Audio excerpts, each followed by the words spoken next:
Hey, Mitch, I want to start off with this one. You're not the same.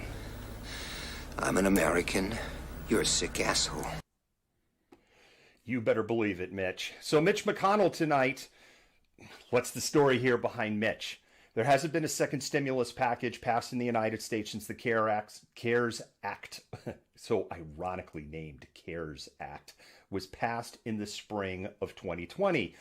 Congress, the White House, Treasury has been trying to pass, obstinately trying, not trying very hard, but have been trying to pass another package since they passed the CARES Act.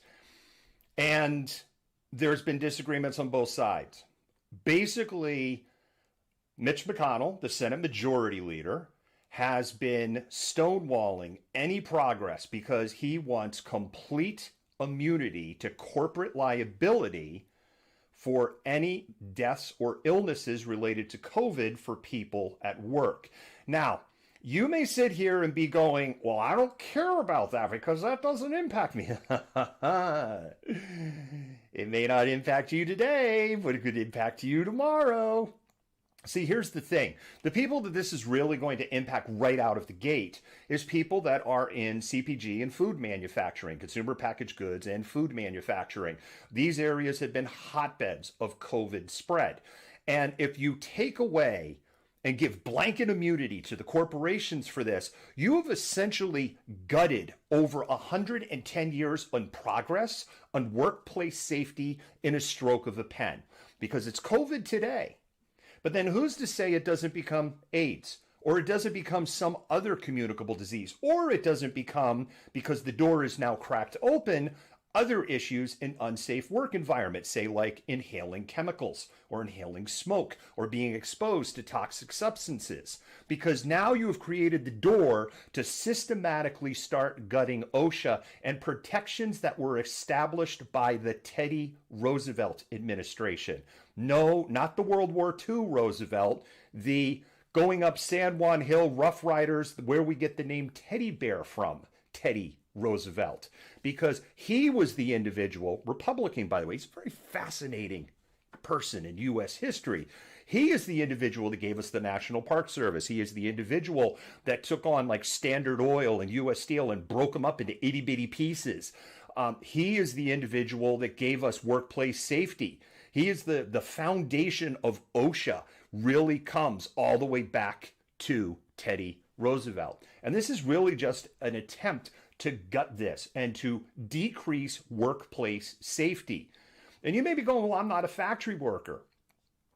What if you're a mechanic at a garage? What if you work at a construction site? This is this, right? And then what happens if you provide that blanket immunity? And let's say today there is some chemical that we don't know is bad for you.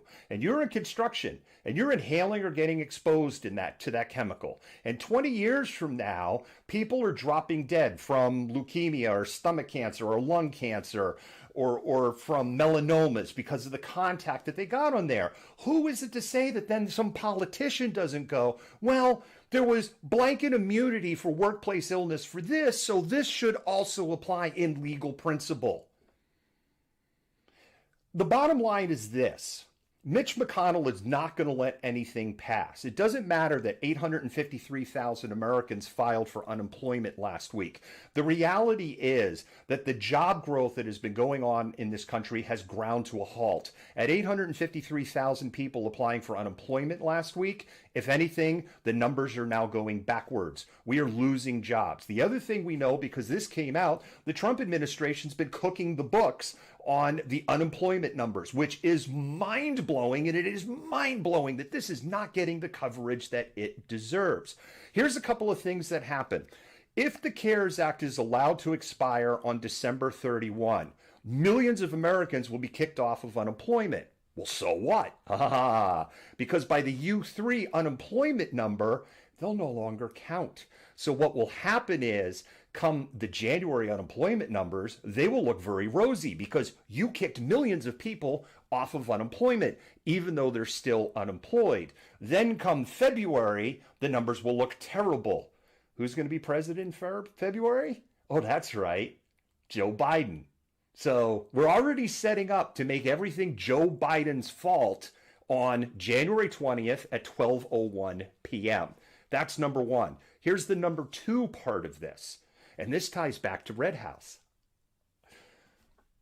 There is a $2.5 trillion transfer of wealth that is getting ready to happen in this country, and Mitch McConnell is the ringmaster behind it, and it starts on January 4, 2021. The only power left that Nancy Pelosi has to do anything before this CARES Act expires is to let this 1 week package that prevents the government from shutting down for a week expire, and to essentially shut the government down. That is the only thing they have left. And to shut the government down in the middle of a pandemic, of course, the Republicans will blame Nancy Pelosi for that. But you know, and I know, and they know, and Mitch knows that he's the one as the puppet master and playing on the chessboard. So thank you, state of Kentucky. Thank you so much for re-electing Mitch and putting us as a nation in the position of losing hundreds of thousands of more small businesses, experiencing hundreds and thousands of more deaths, and putting millions of more Americans into poverty. Because in doing that, Mitch might move that $2.5 transfer of wealth up to $3 trillion or $3.5 trillion. And guess how much money, cash, leafy greeny money, that hedge funds, investors, and corporate America have sitting on the sidelines just waiting to invest in something. That's right, $3.5 trillion.